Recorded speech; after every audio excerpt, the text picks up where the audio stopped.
Hello everyone, welcome back to our channel. So ఇలా మనం ముచ్చట ఏంటిదంటే ఆల్రెడీ తమ్నేలో మీ అందరు చూసుంటారు, మీ అందరికి అర్థమైపోయి ఉంటుంది అసలు ఇవాళ ఏంటిది అనేది. సో ఇవాళ మా దగ్గర చిన్నపాటి పార్టీ ఉందన్నమాట. పార్టీలో మనం మంది రెడీ చేయబోతున్నాం. అసలు మా దగ్గర మంది అనేది ఎట్లా చేస్తారు, ఏంటిది ఎట్లా సెట్ చేస్తాం అనేది మీ అందరికీ చూపిద్దామని ఈ వీడియో.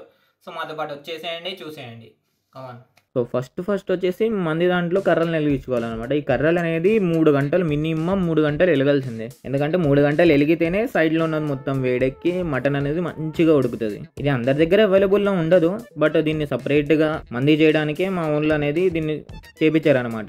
ఓన్లీ ఇది మందికే యూజ్ అవుతుంది, ఇంకా వేరే దేనికి యూజ్ కాదు. మినిమం 3 గంటలు దీంట్లో వెలగాల్సిందే మంట అనేది. అందుకనే మనం మంది స్టార్ట్ చేసి ఒక 3 గంటల ముందు వచ్చి ఫస్ట్ వచ్చి మంట అనేది వెలిగించుకుంటాం అనమాట.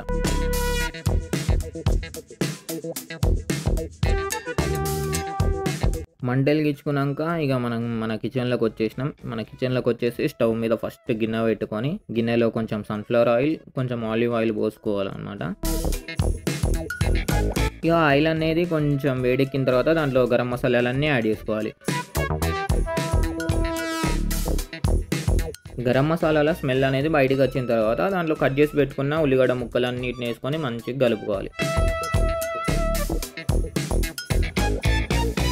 ఉల్లిగడ్డలు నూనెలో కొంచెం వేగిన తర్వాత అందులో ఎల్లిపాయ పేస్ట్ అనేది వేసుకోవాలి. మళ్ళీ దీంట్లో ఏంటిదంటే అల్లం పేస్ట్ వేయడం అనేది అయితే ఉండదు.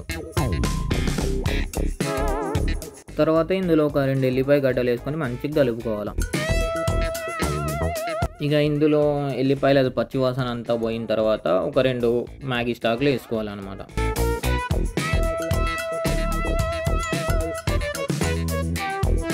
మ్యాగీ స్టాక్ వేసిన తర్వాత ఇందులో ఒక స్పూన్ అల్లం పౌడరు, ఒక స్పూన్ ఎల్లిపాయ పౌడర్ వేసుకొని మంచిగా కలుపుకోవాలి.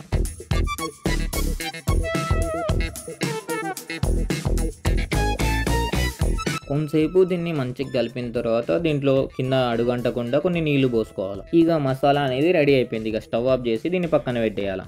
తర్వాత మటన్ని మంచిగా కడిగి నీళ్ళన్నీ పోయేటట్టు జల్లెడ మీద ఇట్లా పక్కన పెట్టుకోవాలి. తర్వాత ఒక బౌల్ తీసుకొని ఆ బౌల్లో కొంచెం టేస్టింగ్ సాల్ట్, తగినంత ఉప్పు, తగినంత పసుపు, తగినంత బ్లాక్ పెప్పర్, కొంచెం జాఫ్రాన్ కలర్ వేసుకొని మంచిగా కలుపుకోవాలి. మసాలా మొత్తం మంచిగా కలుపుకున్నాక అందులో ఆలివ్ ఆయిల్ని యాడ్ చేసుకొని మంచిగా మొత్తం మిక్స్ చేసుకోవాలి.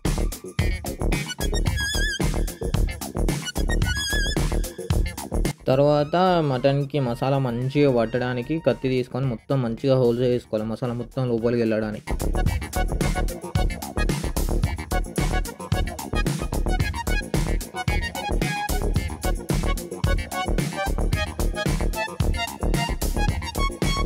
ఇక అన్నిటికీ హోల్స్ పెట్టడం అయిపోయిన తర్వాత కలిపిన మసాలా తీసుకొని అన్ని ముక్కలకి మంచిగా పట్టేటట్టు మొత్తం మంచిగా పూసుకోవాలి.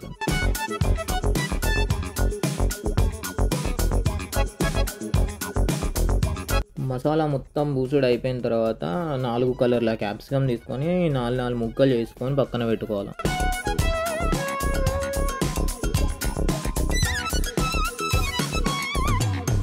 మందికి రవాబీ గోల్డ్ రైస్ని మాత్రమే వాడాలి. తర్వాత ఫస్ట్ మసాలా రెడీ చేసి పెట్టుకున్నాం కదా, అందులో బియ్యంకి సరిపడా నీళ్ళు యాడ్ చేసుకోవాలి. నీళ్ళు పోసుకున్నాక కొంచెం సాల్ట్, కొంచెం టేస్టింగ్ సాల్ట్ యాడ్ చేసుకోవాలి దాంట్లో సరిపోయేంత. ఇక తర్వాత బియ్యాన్ని 4 సార్లు కడుక్కొని డైరెక్ట్ యాడ్ చేసేయాలి. మళ్ళీ బియ్యాన్ని నానబెట్టద్దు నీళ్ళల్లో. ఇక బియ్యం మొత్తం వేసేసిన తర్వాత కొంచెం కలుపుకొని ఇక అందులోకి ముందు కట్ చేసి పెట్టుకున్న క్యాప్సికమ్ ముక్కల్ని వేసుకోవాలి. ఇక తర్వాత మనం మంది దగ్గరకు వచ్చేసినాం. మంది దగ్గరకు వచ్చిన తర్వాత దీంట్లో నిప్పు రవ్వలు ఉండడానికి కొంచెం బొగ్గు వేసుకోవాలి. తర్వాత ఇక మంది స్టాండ్ మీద ఖర్జూర ఆకుల్ని పేర్చుకోవాలి మొత్తం. తర్వాత మనం రైస్ని రెడీ చేసుకున్నాం కదా, ఆ గిన్నె అనేది కింద పెట్టాలా. దాని మీద ఇక మటన్ ముక్కలు ఉన్నాయి కదా, మటన్ ముక్కలన్నీ మంచిగా నీట్గా పేరవాలి.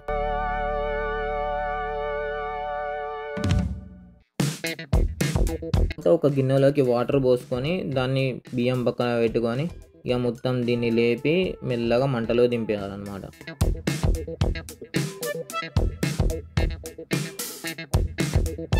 ఇక దీన్ని లోపల దింపేసిన తర్వాత దీని మీద మూత పెట్టేసి దాని మీద తడిసిన దుప్పటి వేసి ఇక మొత్తం ఇసుకతోటి మొత్తం ఆవిరి అనేది బయటికి రాకుండా మంచిగా నీట్గా మొత్తం క్లోజ్ చేసేయాలి. ఇక క్లోజింగ్ అయిపోయిన తర్వాత దీన్ని ఒక 3.5 గంటల వరకు వదిలేయాలి అట్లా.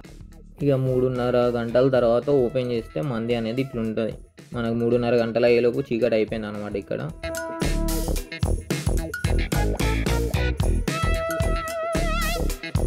ఇక దీన్ని మెల్లగా బయటికి తీసిన తర్వాత ఫస్ట్ మొత్తం రైస్ని సర్వ్ చేసుకోవాలా.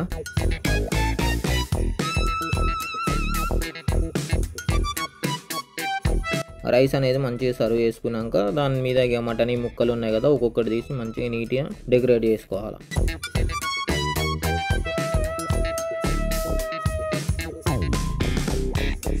మొత్తం రెడీ అయిపోయినాక దీన్ని తీసుకొచ్చి డైనింగ్ టేబుల్ మీద పెట్టేసినాం. ఇక చూడొచ్చు మొత్తం రెడీ అయిన తర్వాత మంది అనేది ఇట్లుంటుంది. ఇక అయిపోయినాక చూడొచ్చు మొత్తం గిన్నె మొత్తం ఎట్లా ఖాళీ చేసిర్రు. ఇది మొత్తం నలుగురే కూర్చొని మొత్తం ఖాళీ చేసిర్రు. సో చూసారు కదా మా దగ్గర మంది అనేది ఎట్లా చేస్తారు అనేది. ఇలాంటి మందిలో మనం వారానికి 1-2 చేస్తూనే ఉంటాం. మా దగ్గర పార్టీలు జరుగుతూనే ఉంటాయి. సో చేస్తూనే ఉంటాం. సో వీడియో ఎలా అనిపించిందో కామెంట్ చేయండి. ఇంకా వీడియో నచ్చితే లైక్ చేయండి. ఇంకా మా ఛానల్ని సబ్స్క్రైబ్ చేసుకోండి. మళ్ళీ కలుద్దాం వేరే వీడియోలో. అప్పటి వరకు బాయ్ బాయ్.